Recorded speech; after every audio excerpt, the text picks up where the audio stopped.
Question number 93.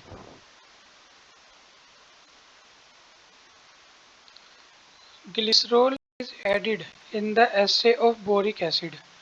जो glycerol है इसे किसके अंदर बोरिक एसिड के एसे में मिलाया जाता है, क्यों? सबसे पहले तो हमें बोरिक एसिड पता होना चाहिए होता क्या है। होने से पहले भी हमें क्या पता होना चाहिए, इसका फॉर्मूला क्या है। बोरिक एसिड सबको पता होगा लेकिन फिर भी फॉर्मूला लिख रहा हूँ मैं। H3BO, एक मिनट लिखा ही नहीं गया, H3BO3। ये क्या हमारा बोरिक एसिड का फॉर्मूला है। ये हमारा बोरिक एसिड का फॉर्मूला है। जो बोरिक एसिड होता है ये हमारा क्या होता है, week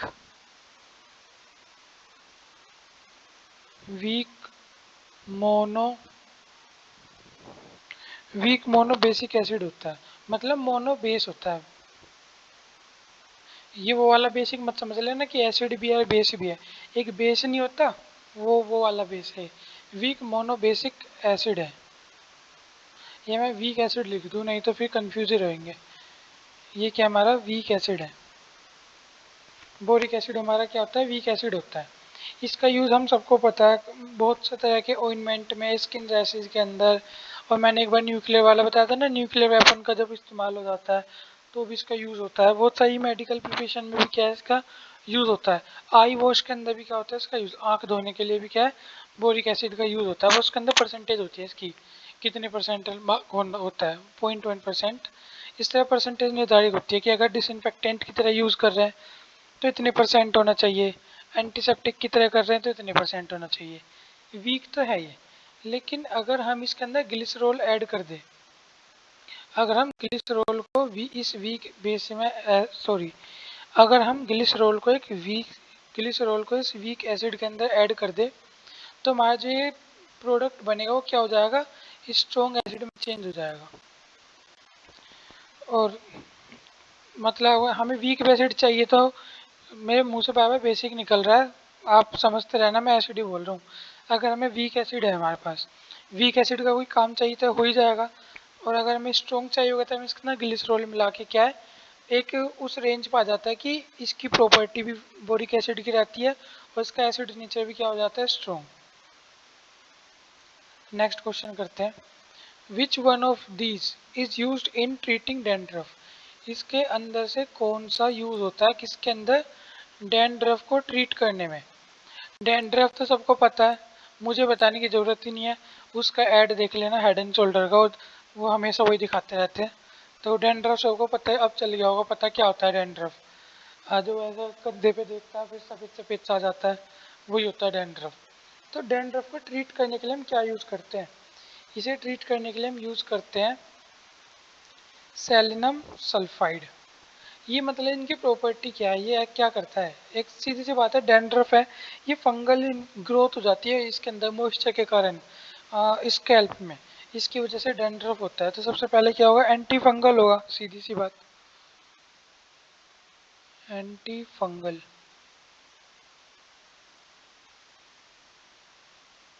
anti infective, anti fungal और एंटी इन्फेक्टिव, ये क्या है इसकी सेलेनियम सल्फाइड की क्या होगी प्रॉपर्टी। एक सल्फर है, सल्फर का सबको पता है लेकिन चलो डिस्कस करते हुए चलते हैं। वल्केनाइजेशन ऑफ रबड़, वल्केनाइजेशन ऑफ, ये रबड़ के वल्केनाइजेशन में क्या होता है, यूज़ होता है हमारा क्या, सल्फर। इसके अलावा सल्फर के और बहुत सारे काम भी होते हैं, हम तो एक छोटे छोटे काम लेके चल रहे हैं। येलो मर्क्यूरिक ऑक्साइड, देखो ये येलो करके ना, अगर इसका पेपर में कह दे कि what is the formula of yellow mercuric oxide, और ऑप्शन दे दे S3BO4712 H12161O4 HG121, उल्टे सीधे नाम दे देगा। लेकिन येलो मर्क्यूरिक ऑक्साइड का फॉर्मूला बहुत सिंपल वही होता है जो मर्क्यूरिक ऑक्साइड का होता है, HgO, ये इसका फॉर्मूला होता है। इसका यूज़ भी होता है कुछ, हाँ, जब येलो मर्क्यूरी ऑक्साइड अलग नाम है तो इसका यूज़ भी होता होगा, सीधी सी बात है। इसका यूज़ हम किस चीज़ के अंदर करते हैं, इसके 1% सॉल्यूशन को हम कहाँ यूज़ करते हैं, आई इन्फेक्शन में।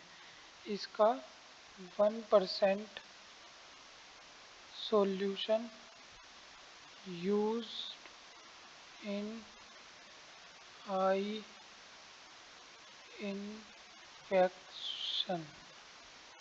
ये क्या है, मर्क्यूरी ऑक्साइड का यूज़ है। लेकिन क्योंकि अब इसका यूज़ नहीं करते, इसका कोई कारण बता सकता है? इसका कारण ये है, जो मरकरी है ये हमारी बॉडी में अगर 1% करके भी जा रहा है, हमें पता है मरकरी से कौन सी डिजीज होती है, मिनीमाटा डिजीज होती है, सबको पता होगी मिनीमाटा। अब साइंस बैकग्राउंड के बच्चे हैं, ये हमारा बेसिक चीज़ है, लेकिन फिर भी जिसे नहीं पता परेशान नहीं होना। हर इंसान कहीं कभी ना कहीं से तो शुरुआत करती है। जिसे नहीं पता वो सोच लो मैंने आज पहली बार सुना है, आज से मुझे पता लगेगा। लेकिन जो जिसे आज पहली बार पता लगा है, उसकी जिम्मेदारी है कि इसे याद रखना है। और याद रखना कोई बड़ी बात नहीं है, हम करते रहेंगे, हमारे सामने आती रहेंगी, ये चीज़ होती रहेगी। लगातार पढ़ाई के टच में रहेंगे तो याद हो जाएगी। हमें अलग से बैठ के याद करना नहीं होता, हमें बस पढ़ाई के टच में रहना है। याद अपना आप होती है चीज़ें, कभी भी रट के याद नहीं होती। बस रेगुलर पढ़ाई करते रहो, आपको याद होती रहेंगी चीज़ें। तो हम अपने टॉपिक से नहीं भटकते। मरकरी, और जो मरकरी है इससे क्या होता है, मिनीमाटा डिजीज होती है। मिनीमाटा डिजीज क्या है, ये मिनीमाटा इसका नाम कहाँ से पड़ा?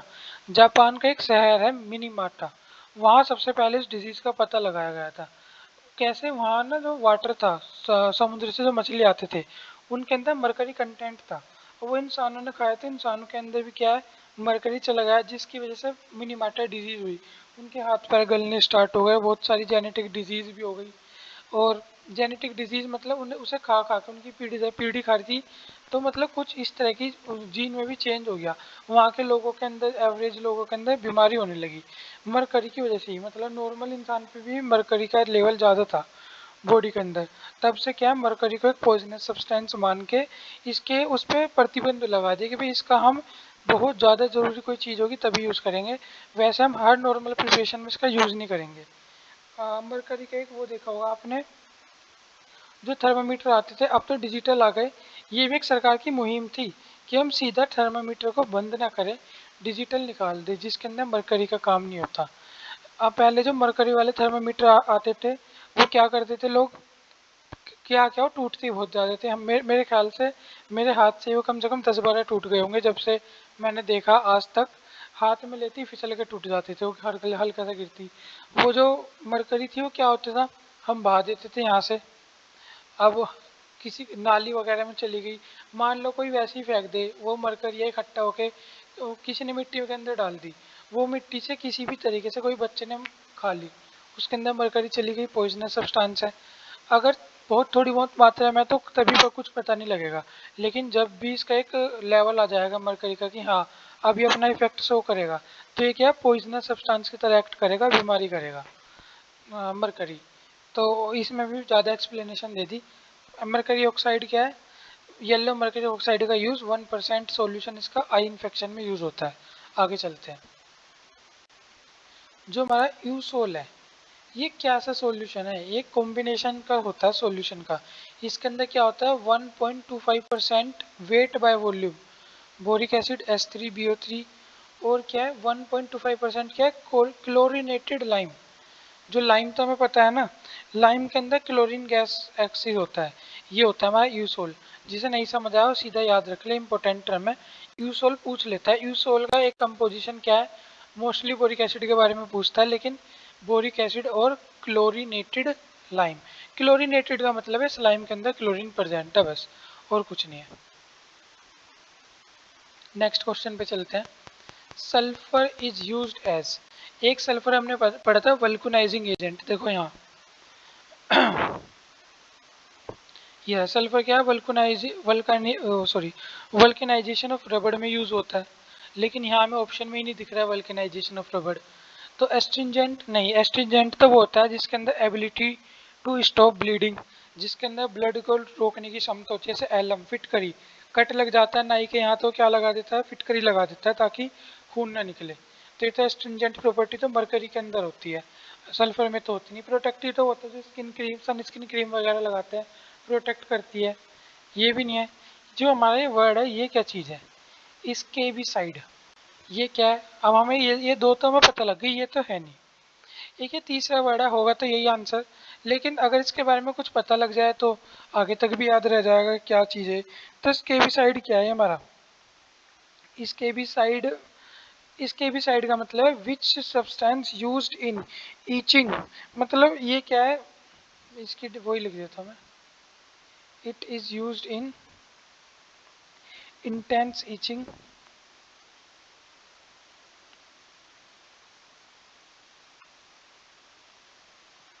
And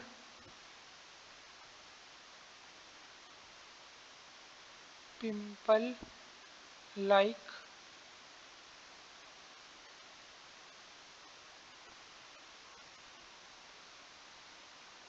pimple like rashes.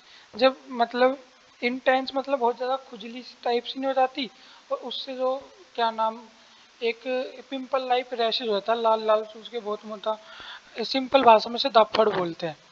हाँ मतलब सिंपल मतलब नॉर्मल भाषा में जो बेसिक भाषा होती है उसके अंदर क्या बोलते हैं इसे, दाफड़ बोलते हैं। मतलब बहुत एक जैसा आपने कभी ना कभी नोटिस किया होगा, इस तरह का ही होता है। मैं एग्जांपल बता रहा हूँ, होता मतलब इस तरह की है। जब कभी किसी ने किसी को भी लाल चींटी ने काट रखा होगा, सबकी लाइफ में कभी ना कभी लाल चींटी ने सबको काट ही रखा होगा। जब उसे खुजा देते हैं तो भाई वहाँ बहुत मोटा लाल लाल सा अलग सी सूजन सी हो जाती है बहुत, और बहुत मोटी जगह, बहुत बहुत ज़्यादा एरिया में उफड़ के मतलब निकल के आता है वो बाहर। इसी बोलते हैं हम क्या, स्केबिसाइड मतलब पिंपल लाइक रेशेज, इसी बोलते हैं। जब हम उसे खुजा देते हैं तो क्या है, बहुत बड़ी एरिया में सूजन हो जाती है, और अलग से एक मांस का टुकड़ा सा स्किन के ऊपर आ जाता है। ऐसा लगता है पता नहीं एकदम से कहाँ से निकल के आ गया। यही होता है पिंपल लाइक रेशेज। और इसी के ट्रीटमेंट में यूज़ होता है हमारा सल्फर। मतलब इसे लोशन वगैरह में डाल के यूज़ करते होंगे। जो क्रायोलाइट है, ये क्या है हमारा? क्रायोलाइट हमारा क्या होता है, ये सेम ऑप्शन है, सोडियम एल्युमिनियम फ्लोराइड। सॉरी हाँ, सोडियम एल्युमिनियम फ्लोराइड। अच्छा एक ही बिल्कुल सेम सेम लिख दिया। ये क्या हमारा किलो, ये क्रायोलाइट हमारा ये होता है सोडियम एल्युमिनियम फ्लोराइड।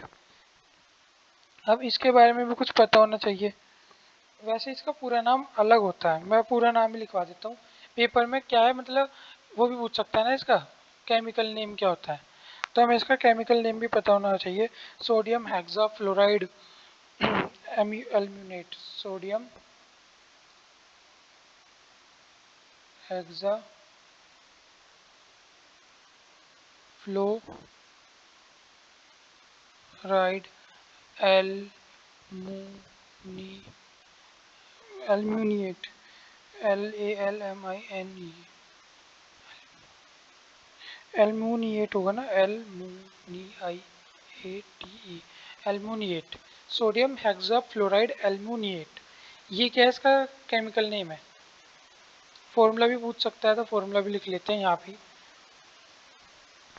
जो हमारे इसका फॉर्मूला होता है वो क्या होता है इसका, Na3AlF6,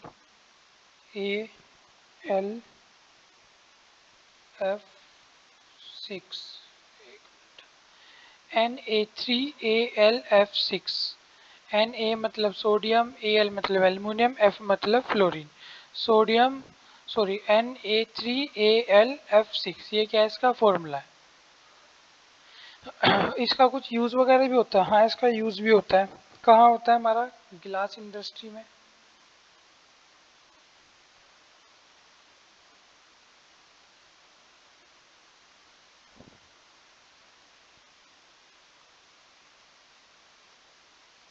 इसके अलावा हाँ और भी इसके यूज़ होते हैं। एक तो हमारा गिलास इंडस्ट्री हो गया, दूसरा हमारा क्या है, इनेमल के अंदर भी यूज़ होता है हमारा।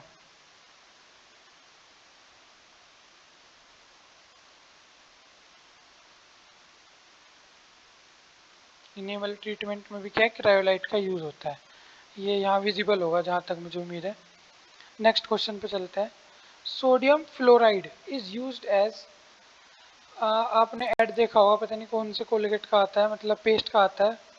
क्या आपके टूथपेस्ट में नमक है, सोडियम फ्लोराइड है, ये किसके अंदर यूज़ होता है हमारा, डेंटल कैरीज के अंदर यूज़ होता है क्या हमारा, सोडियम फ्लोराइड। ये देखा भी होगा टूथपेस्ट के अंदर बताते हैं कि भी सोडियम फ्लोराइड होता है, जिसकी वजह से हमारे दांत क्या है, साफ हो जाते हैं। लेकिन ये भी पता होगा सोडियम फ्लोराइड है, इसी की वजह से ही अगर इसकी एक्सेस मात्रा में हो, एक तो ये हमारी बॉडी के लिए पॉइजनस सब्सटेंस, मतलब पॉइजनस का मतलब ये नहीं मार देगा हमें, ये हमारी बॉडी के लिए ठीक नहीं होता, मतलब सुटेबल नहीं होता। अगर इसकी ज़्यादा अमाउंट बॉडी के अंदर जाए तो हमें बीमार भी कर देगी, प्लस हमारे टीथ को भी ख़राब करता है। ये बहुत थोड़ी मात्रा में करे तो साफ करेगा, और लेकिन अगर मात्रा ज़्यादा हो जाए तो उल्टा टीथ को क्या कर देगा, डिके करना स्टार्ट कर देगा उसे, मतलब जो भाई एनिमल है इसे क्या डिप्लीट करना स्टार्ट कर देता है, तोड़ना स्टार्ट कर देता है। एक सिंपल सी चीज़ है, एक ये सरफेस है, आप इसे साफ करने के लिए थोड़ा सा क्या डालते हो, इस पर एसिड डालते हो, साफ हो जाती है। लेकिन अगर आप एसिड ज़्यादा डाल दोगे तो सरफेस ही क्या हो जाएगी, ख़राब हो जाएगी पूरी। सेम काम हम अपने दांतों के साथ क्या एक्सपेरिमेंट करते हैं। देखो हमारी ये कितनी अच्छी सोच है, बाहर के देशों ने हमें ये पकड़ा के और वो खुद किस पे चले गए वापिस। इस टाइम जो डेवलप कंट्री है जितनी भी है, सब क्या है, दतून यूज़ करती है। दतून सबको पता होगा क्या है। अब वो क्या है, वापिस ब्रश, पेस्ट और ब्रश से हटके इनके ही वो बनाने लगे, एक तो वो पेस्ट और वो ब्रश वगैरह को इस्तेमाल किया उन्होंने, कम कर दिया। हम और इंडिया में हम सब क्या करने लगे, अगर कोई ब्रश से मतलब क्या बोलते हैं, ब्रश से पेस्ट ना करे तो ऐसा कहता है बेवकूफ़ सा अनपढ़, इसके भी कुछ दांत है, मतलब डेली ब्रश नहीं करता। अगर वो दतून कर रहा तो उसे अनपढ़ बता के हम निकल लेते हैं। लेकिन अब जो बाहर के लोग हैं जिन्होंने हमें हमारे हाथ में पेस्ट और ब्रश पकड़ाया, वो वापस किसके ऊपर जा चुके, दतून पे। कोई बात नहीं, हम उनकी नकल ही तो करते हैं हम उनकी। तो आने वाले 5-10 साल के अंदर वापस हम किसके ऊपर चले जाएंगे, दतून के अंदर। फिर हमें वो कुछ और पकड़ा के वो फिर हमारे वाले काम पे चले जाएंगे, हम उनके पीछे पीछे चलते रहेंगे। कोई बात नहीं। हमारा यह हो गया कि जो सोडियम फ्लोराइड है किसके अंदर यूज़ होता है, डेंटल कैरीज के अंदर। जो बीच में मैं कोशिश करता हूँ ना बोलूँ, लेकिन जो बोल जाता हूँ आप स्किप कर सकते हो, जिन्हें फालतू बात लगे कोई दिक्कत नहीं है। Which one of these is use in hyper sensitivity, इसके अंदर से कौन सा यूज होता है हाइपर सेंसिटिविटी। वैसे मैं कोशिश करूंगा सिर्फ काम की बात करें, हम फालतू बात ना करें। Which one of these is use in hyper sensitivity, hyper sensitivity के अंदर कौन सा यूज होता है, ये होता है हमारा स्ट्रोंटियम क्लोराइड। ये किसके अंदर यूज होता है हमारा, हाइपर सेंसिटिविटी। हाइपर का मतलब पता है ना, ज़्यादा, मतलब सेंसिटिविटी ज़्यादा हो जाए, मतलब ये बॉडी के अंदर प्रॉब्लम होना स्टार्ट हो जाए। वो भी हाइपर सेंसिटिविटी कहाँ के अंदर, टीथ के अंदर। टीथ हाइपर सेंसिटिविटी के अंदर यूज होता है हमारा स्ट्रोंटियम क्लोराइड। तो लिख देते हैं teeth hyper sensitivity. Calcium phosphate क्या है, सबको पता है क्या है, हमारा फूड सप्लीमेंट है। कैल्शियम का बहुत सारा मतलब कमी वगैरह में भी क्या है, इसका खाते हैं। जिंक ऑक्साइड क्या है, हमारा बल्किंग एजेंट है, सबको ही पता है। हम बहुत डिटेल में इनके बारे में पहले भी पढ़ चुके हैं। जिंक ऑक्साइड क्या है हमारा, कैल्शियम क्या है, फास्फोरस क्या है, डिटेल में हम पिछले लेक्चर में इन्हें पढ़ चुके हैं। इसलिए अभी मैं इसका एक ही यूज़ बताऊँ, नहीं तो जिंक ऑक्साइड का सबको पता है, कैलेमाइन में भी यूज़ होता है, स्किन वगैरह में भी होता है, ऑइंटमेंट में भी इसका यूज़ होता है, और सन स्किन क्रीम वगैरह में भी क्या इसका यूज़ होता है। लेकिन फिलहाल हम एक एक पॉइंट इनके पढ़ते चल रहे हैं जो हमें इम्पोर्टेंट लग रहा है। जो कॉम्बिनेशन है, देखो एक और आ गया जिंक का यूज़। जो कॉम्बिनेशन है जिंक ऑक्साइड का और फोस्फोरिक एसिड का, जिंक ऑक्साइड और फोस्फोरिक एसिड का यूज़ किसके अंदर करते हैं हम, जो डेंटल कैविटी है उसे फिलिंग करने में, मतलब समझ गए होंगे, जो सीमेंट बना के दांत के अंदर लगाते हैं, पता है ना वो क्या बोलते हैं इसे,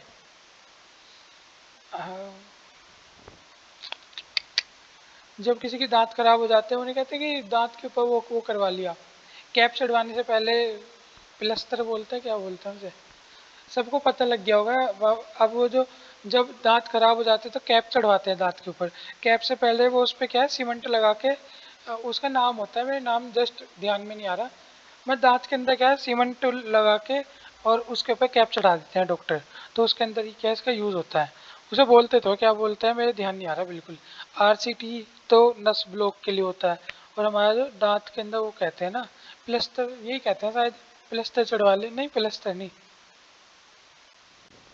समझ गए होंगे सबकी वो, सीमेंट चढ़वा ले, मसाला। हाँ नॉर्मल भाषा में बोलते हैं कि मसाला, जो दांतों में क्या है मसाला चढ़वा दिया और उसके ऊपर कैप लगवा दी, मसाला बोलते हैं उसे। जो हमारा ओलियम है ये किस चीज से रिलेट होता है हमारा?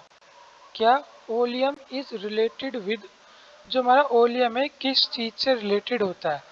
सल्फ्यूरिक एसिड से, नाइट्रिक एसिड से, हाइड्रोक्लोरिक एसिड से, या फॉस्फोरिक एसिड से? देखो इसका अगर देखें तो कोई सा भी आंसर ठीक नहीं है, और देखें तो आंसर ठीक भी है। जो हमारा सल्फ्यूरिक एसिड है ना, बिल्कुल डिट्टो ये नहीं होता। ओलियम का जो हमारा नाम होता है वो क्या होता है हमारा? फ्यूमिंग सल्फ्यूरिक एसिड होता है इसका नाम। क्या? फ्यूमिंग,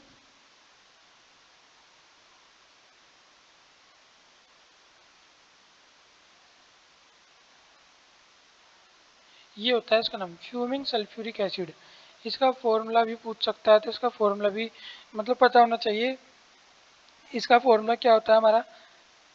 H2SO4 डॉट SO3, या कई बार इसे इस तरह भी लिखते हैं H2O। देखो कितने हैं इसके अंदर, O 4 3 7, और S कितने हैं? 2। देखो कुछ नहीं किया हमने इस फॉर्मूले में, H 2 थे तो हमने H2 लिख दिया। O कितने थे? 4 तो ये रहे, 3 ये रहे, तो O7 हो गए तो O7 लिख दिया। एक S ये रहा और एक S ये रहा, तो 2S लिख दिया। तो ये इसका ऐसा फॉर्मूला बना दिया। ये सिंपल याद कर सकते हो। सल्फ्यूरिक से H2SO4 याद हो जाएगा, और SO3 फ्यूमिंग आके SO3 हमने इसमें लगा दिया। तो इसका आंसर हम क्या लगा देंगे? Sulphuric acid. अब ये ओलियम है, इसका कुछ यूज भी होता है क्या? हाँ इसका यूज भी होता है। किसके अंदर होता है? एक तो सल्फोनेशन प्रोसेस होती है उसके अंदर यूज होता है, एक नाइलॉन मैन्युफैक्चरिंग में भी इसका क्या होता है? यूज। मतलब सल्फोनेशन प्रोसेस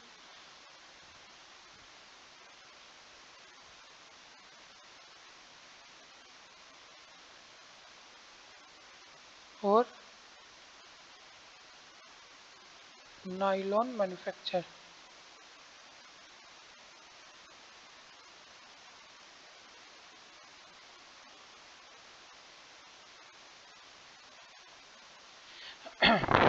नाइट्रिक एसिड सबको पता है, NO3, HCl सबको पता है।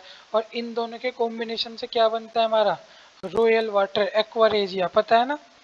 ये 3:1 का क्या होता है इनके अंदर? वो होता है 3A1A, इस तरह का इनका रेशियो होता है, जिससे क्या बनता है हमारा? रॉयल वाटर, जिससे एक्वारेजिया, जिससे कई बार क्या है वो सोने की चीज़ वगैरह भी धुलवाते हैं। फॉस्फोरिक एसिड तो हम अभी ऊपर पढ़ के आए हैं, तो ये सब चीज़ हो गई। ये दोबारा आ गया फॉस्फोरिक एसिड। जो ऑर्थोफॉस्फोरिक एसिड है, हैज़ अ मोलिकुलर फॉर्मूला। इसका मोलिकुलर फॉर्मूला क्या होता है जो फॉस्फोरिक एसिड का ही होता है? H3PO4। सॉरी, ये कहाँ यूज़ होता है हमारा? वही जो मसाला चढ़वाने में, डेंटल सीमेंट। अब याद आया, देखो exact word dental cement. Cement तो मैं पहले ही बोल रहा था, लेकिन वो जम नहीं रहा था वर्ड पूरा। डेंटल नहीं बोल रहे थे ना, खाली सीमेंट, कभी मसाला कभी प्लास्टर। डेंटल सीमेंट में होता है हमारा, और फॉस्फेट सोल्ट में यूज होता है। मेक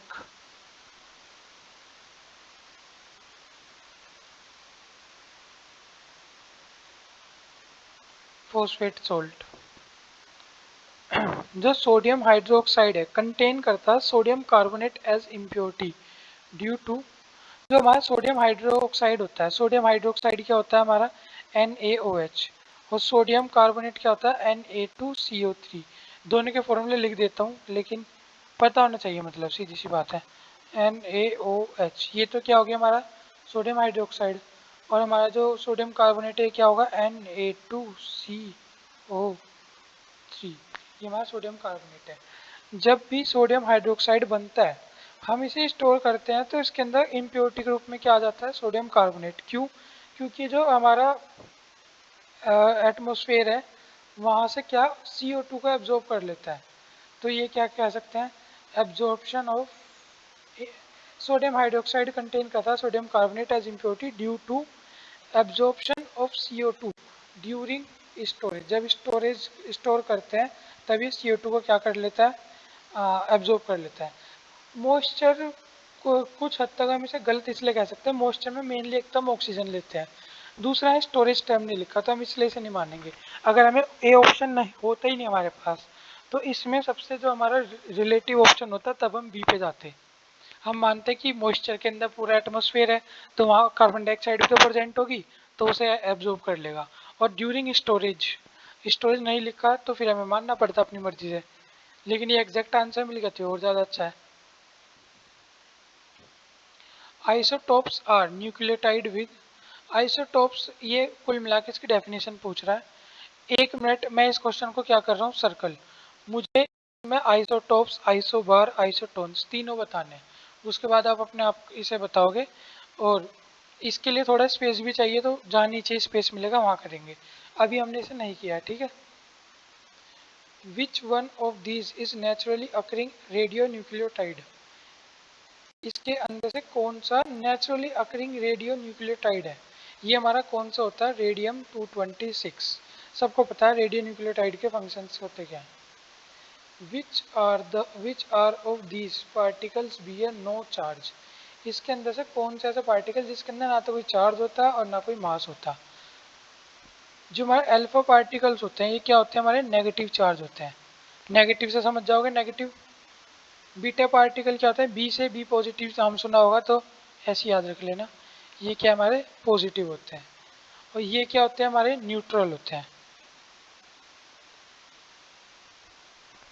तो ये पूछ रहा था हमारा कि न्यूट्रल कौन सा है इनके अंदर, तो ये हमारा क्या हो जाएगा, नाम पता है ना इसका, अल्फा, इसका बीटा, और इसको क्या बोलते हैं हम, gamma.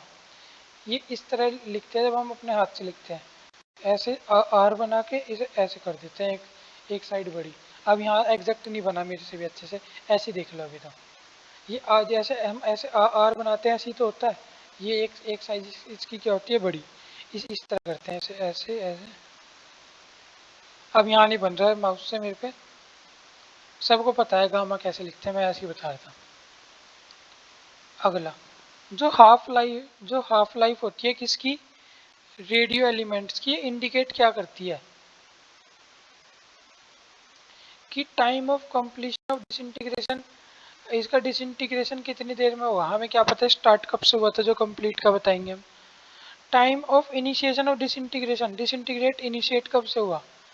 Time taken for half life की बात करें, time taken for half of the radio electric element is disintegrate. ये टाइम बताता है जो टाइम टेकन फॉर हाफ, जिसका हाफ रेडियो एलिमेंट है, ये कितनी देर में डिसइंटीग्रेट हो जाएगा, उससे हम पता लगाते हैं कि इसका लाइफ क्या है, ये कितने समय पुराना है और कितने समय बाद तक ये क्या खत्म हो सकता है। ये सब चीज़ हम इससे पता लगाते हैं हाफ लाइफ से, कि इसके अंदर जो रेडियो एलिमेंट है ये कितने समय में आधा खत्म हो जाएगा। आधे से भी पूरा एक तिहाई, एक चौथाई, ये सब अब इजीली पता लगा सकते हैं हम। जो हमारा कैलोमल है ये क्या होता है हमारा, ये होता है हमारा मर्क्यूरियस क्लोराइड। मर्क्यूरियस क्लोराइड के अंदर सीधी सी बात है वही है, वापिस मर्क्यूरियस का मतलब भी क्या हो गया हमारा, मरकरी प्रेजेंट। ये भी क्या हमारा अब यूज में नहीं होता, और ये यूज कैसे होता है, परगेटिव। ये लैक्सेटिव, परगेटिव, कॉन्स्टिपेशन वगैरह में यूज होते हैं। अब हमने एक टॉपिक, एक एक वो करना था हमें, ये वाला आइसोटोप्स, आइसोबार, आइसोटोन्स, तीन चीज होती है। हम मेन चीज से समझते हैं। जब भी आइसोटोप्स आइसोबार आए तो कंफ्यूजन तो होता है, सीधी सी बात है।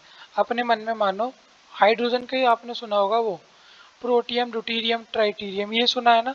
यहाँ से हम देखो तीनों के लिए करेंगे अपने। जो नीचे होता है ये क्या होता है, एटॉमिक नंबर। ऊपर क्या होता है, एटॉमिक मास।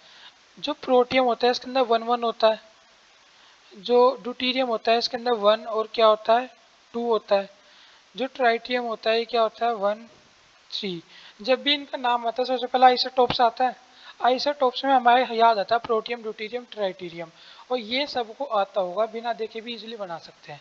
तो यहाँ से पहले ही डायग्राम बना लो, फिर सब क्लियर हो जाएगा।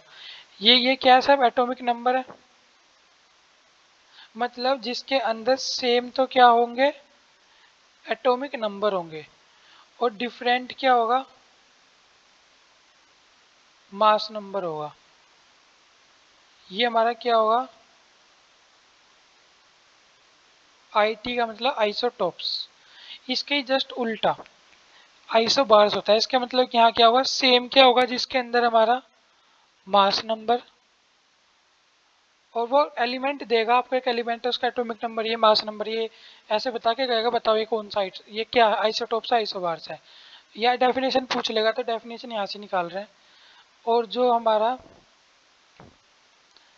सेम एटॉमिक नंबर हो गया, और ये सेम तो हो गया हमारा मास नंबर, डिफरेंट क्या हो गया हमारा एटॉमिक नंबर, ये क्या हो गया हमारा आइसो बार। एक तीसरा एग्जांपल, यहाँ पे हमें एक एग्जांपल लेना ही पड़ेगा। जैसे मैं ले रहा हूँ फोस्फोरस का और सिलिकॉन का, या सल्फर कर लेते हैं इसके आसपास वाली, 15-16 हो गया। इसका जो एटॉमिक नंबर है क्या होगा 15, इसका क्या होगा 16। जो इसका मास नंबर होता है वो क्या होता है हमारा 31, और इसका क्या होता है 32।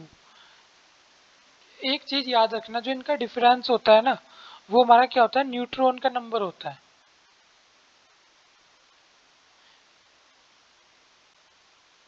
इनके बीच का डिफरेंस कितना है 16, इसमें न्यूट्रॉन की संख्या 16, इसमें न्यूट्रॉन की संख्या 16। तो मतलब क्या, जिसके अंदर क्या होगा हमारा सेम न्यूट्रॉन्स होंगे और डिफरेंट क्या होंगे हमारे एटॉमिक नंबर होंगे, वो क्या हो जाएगा हमारा आइसोटोप्स, आइसोबार और आइसोटोन्स, तो आई एन। ये डेफिनेशन हो गई। अब ऊपर चलते हैं। आइसोटोप्स कह रहा है पहले वाला, पहली कंडीशन क्या आती है हमारी, पहली कंडीशन यही वाली थी ना सबसे पहले, same atomic number different mass number. यहाँ जाते हैं, सेम एटॉमिक नंबर और डिफरेंट मास नंबर, तो इसका आंसर क्या हो गया हमारा। और जिसे वो बात समझ नहीं आई होगी तो सीधा याद कर लेना, same atomic number different mass number ही क्या होता है हमारा आइसोटोप्स होते हैं। इसी तरह अगर हम ये वाली देखें, same mass number different atomic number, same mass number different atomic number क्या हो गया आइसोबार्स हो गया। तो ये सेकंड वाला क्या हो जाएगा हमारा आइसोबार्स हो जाएगा। इसी तरह का डिफरेंट एटॉमिक नंबर और डिफरेंट मास नंबर, देखो यहाँ डिफरेंट एटॉमिक नंबर था डिफरेंट मास नंबर था, तो ये क्या हो जाएगा हमारा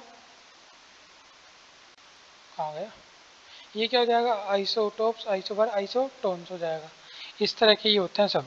मुझे उम्मीद है समझ आया होगा। आज की वीडियो यहीं तक, सारे क्वेश्चन हो चुके हैं, और वीडियो कैसे लगी आप बता सकते हैं, और बाकी कोई भी मुझे सुझाव देना चाहता है किसी भी तरह का सजेशन तो आप कमेंट कर सकते हैं, मैं पूरी कोशिश करूंगा उसके ऊपर करने की। और हाँ, आपकी क्लास ख़त्म हो चुकी तो मैं एक बात बताना चाहता हूँ, वीडियो के अंदर वॉइस की प्रॉब्लम है, और मुझे भी पता है वॉइस की प्रॉब्लम है, मैं पूरी कोशिश कर रहा हूँ तेज़ बोलने की। और मैं यही मतलब आपसे वही मतलब यही कहना चाहूँगा कि आप थोड़ा सा एडजस्ट करिए, और मतलब लीड वगैरह या ईयरफोन वगैरह यूज़ करके भी अगर सुनाई दे रहा है तो आप वहाँ से कर लीजिए। और बाकी एक बात और बताना चाहता हूँ, वो इसकी प्रॉब्लम होने के बाद भी इतने अच्छे अच्छे कमेंट आ रहे हैं और सब अप्रिशिएट कर रहे हैं, तो उसके लिए थैंक यू सो मच। और मुझे पता है कि इतने सारे बच्चे हैं जिन्हें आवाज़ की प्रॉब्लम है, फिर भी वो मुझे यही मैसेज करते हैं कि वीडियो अच्छी है, मतलब मेरा वो हौसला अफजाई करते हैं, तो उसके लिए थैंक यू सो मच। और बस।